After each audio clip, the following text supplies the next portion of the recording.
Shalom Sobat Maestro dimanapun berada di saat ini. Dalam Ibrani pasal 10 ayat 32, Ibrani 10 ayat 32, saya bacakan begini firman Tuhan.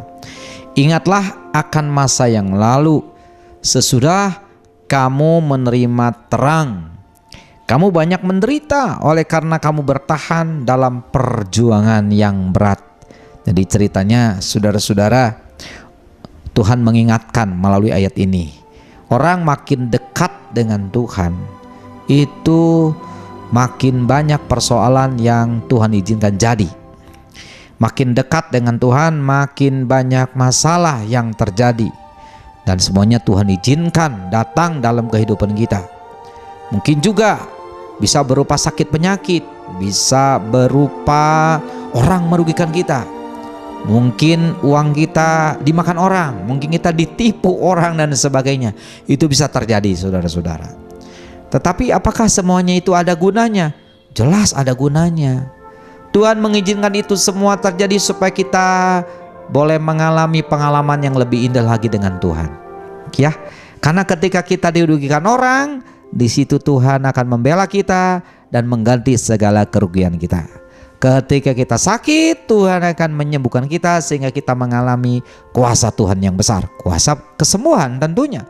Ketika kita disakiti orang, Tuhan membebat luka hati kita sehingga kita terhibur. Apalagi saudara, ketika kita menghadapi malapetaka, ada Tuhan yang tidak pernah meninggalkan kita, yang akan menangani kita sampai urusan kita beres dan menjadikan kita pemenang, bahkan lebih daripada pemenang. Haleluya. Itu sebabnya saudara-saudara tetap bertahan, ya, tetap tabah, tetap bersyukur kepada Tuhan, karena Tuhan itu baik, Tuhan itu ajaib. Mari saya akan bacakan kalimat berikut saudara-saudara di ayat yang ke-34 sekarang. Ibrani 10 ayat 34. Memang kamu telah turut mengambil bagian dalam penderitaan orang-orang hukuman, dan ketika harta kamu dirampas, kamu menerima hal itu dengan sukacita, sebab kamu tahu bahwa kamu memiliki harta yang lebih baik dan yang lebih menetap sifatnya.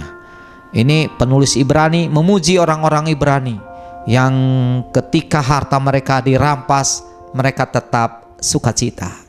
Ketika menghadapi persoalan, mereka tetap sukacita, karena mereka yakin bahwa harta mereka di surga lebih baik, lebih indah, lebih banyak sifatnya daripada harta di dunia. Bukan cuma itu, mereka juga yakin setiap kerugian mereka Tuhan ganti. Jadi tidak ada alasan untuk mereka tidak bersukacita. Nah, ini pelajaran buat saudara dan saya. Mari tetap bersukacita apapun yang terjadi. Ada Tuhan yang menemani kita. Dan perhatikan ayat 35 sebagai ayat yang terakhir. Sebab itu janganlah kamu melepaskan kepercayaanmu, karena besar upah yang menantinya. Saudara, jangan sampai kita tidak percaya kepada Tuhan ketika penderitaan itu datang, karena ada upah yang besar yang kita akan terima karena kita percaya kepadanya. Haleluya. Dan saudara, jadi kesimpulannya, Tuhan mengajak saudara jangan takut. Tuhan mengajak kita semua jangan khawatir menghadapi setiap persoalan. Jangan takut menghadapi setiap kerugian yang Tuhan izinkan terjadi.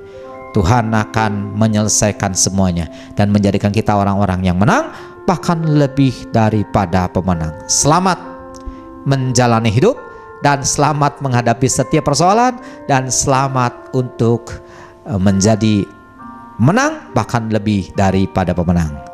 Mari kita berdoa. Terima kasih Tuhan Yesus, berfirman Tuhan yang mengingatkan kami semua untuk kami tetap bersukacita apapun yang terjadi.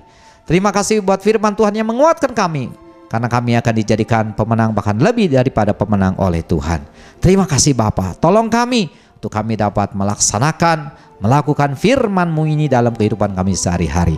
Dalam nama Yesus kami telah berdoa. Haleluya. Amin. Demikianlah saudara renungan kita pagi hari ini. Tuhan memberkati kita semua. Sampai jumpa lagi dan shalom.